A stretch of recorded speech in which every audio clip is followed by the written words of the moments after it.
नमस्कार, मैं शंभू कुमार सिंह और आप देख रहे हैं नेशनल दस्तक। कोरोना पर सबसे बड़ी खबर है कि कोरोना का संख्या जो है वो 1 लाख के पार कर गया है। और सोचिए, सुधीर चौधरी जो जी न्यूज़ के हेड हैं, मैंने वहाँ काम भी किया है। जी न्यूज़ की बिल्डिंग में 28 लोग कोरोना पॉजिटिव पाए गए। इससे पहले पत्रकार मुंबई में कोरोना पॉजिटिव पाए गए थे। IBN 7 के दफ्तर में कोरोना पॉजिटिव है।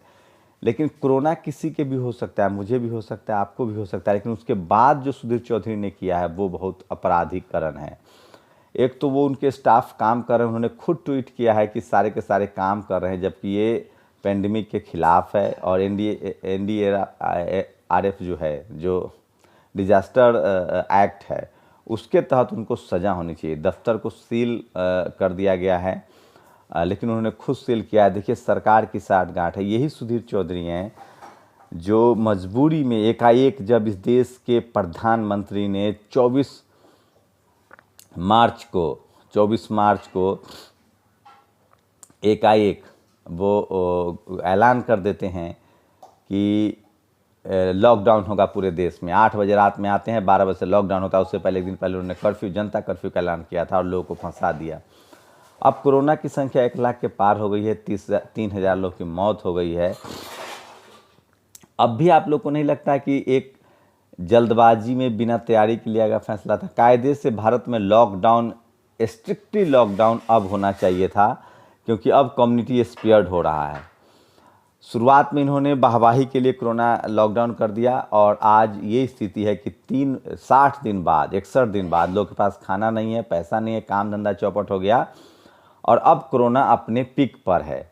जब पीक पर होता है तब जाके लॉकडाउन करना। अगर सोचिए, अगर 20 दिन का भी समय दिया जाता, 15 दिन का भी समय दिया जाता और सबको मौका दिया जाता, इधर से उधर जहाँ जिसको शिफ्ट करना था कर दिया था, तैयारी की जाती, खाना पहुँचाया जाता, राशन पहुँचाया जाता। एक शख्स के पागलपन की वजह से ये सब हो रहा है, बिना किसी। सोचिए, प्रधानमंत्री, मैं एक वीडियो आज दिखाऊंगा आपको जिसमें 18 मार्च का वो वीडियो है।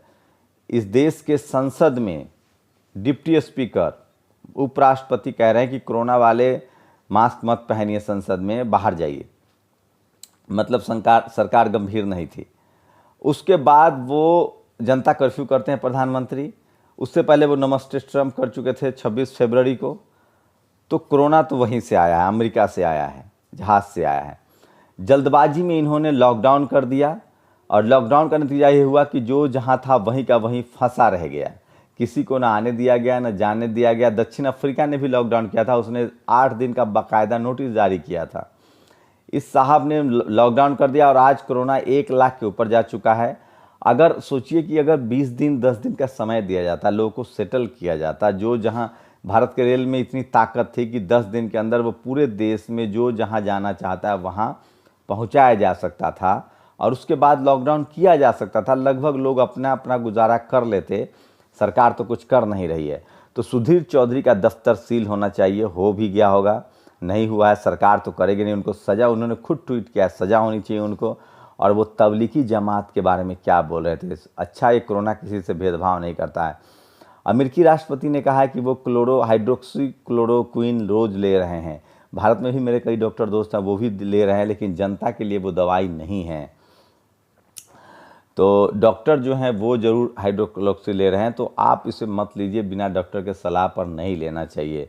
तीसरी बड़ी बात है कि सोचिए कि यहाँ 20 लाख करोड़ का झुंझुना, जब सरकार फेलियर है तो पिछले 5 दिन से नाटक चल रहा है और रोज़ निर्मला सीतारमण आके प्रेस कॉन्फ्रेंस करती हैं और झुंझुना पकड़ा देती हैं, जबकि आपको पता ही नहीं चल रहा है। किसी के 20 लाख करोड़ का ऐलान हो गया है, किसी को 1 रुपया मिला गया?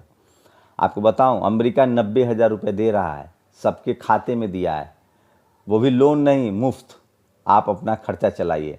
बांग्लादेश जैसा देश 12,000 रुपये दे रहा है, सबके खाते में डाल रहा है। पाकिस्तान खाते में, पूरी दुनिया में, इंग्लैंड में लगभग 8,000 पाउंड खाते में डाले जा रहे हैं।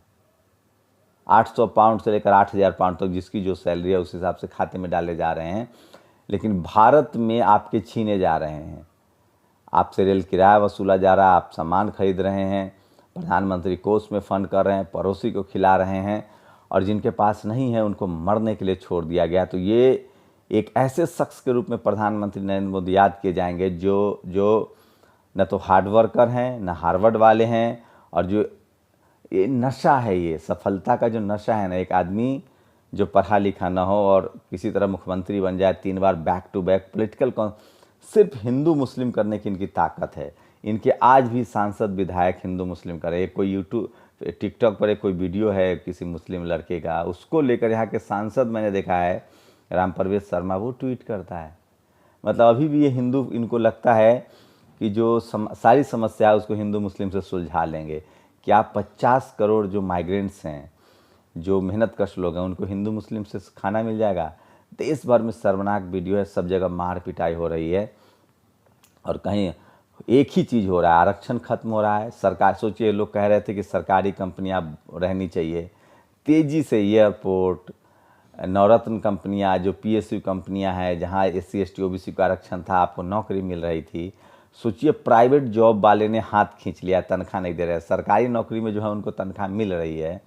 इसीलिए सरकार सरकारी नौकरियां ख़त्म करे। पता नहीं हम लोगों ने क्या चुन लिया है। मुझे लगता है 2024 तक तो कुछ बचेगा ही नहीं।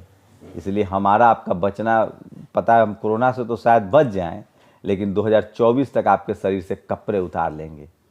आपकी क्या राय है, अपनी प्रतिक्रिया जरूर दीजिए। शुक्रिया।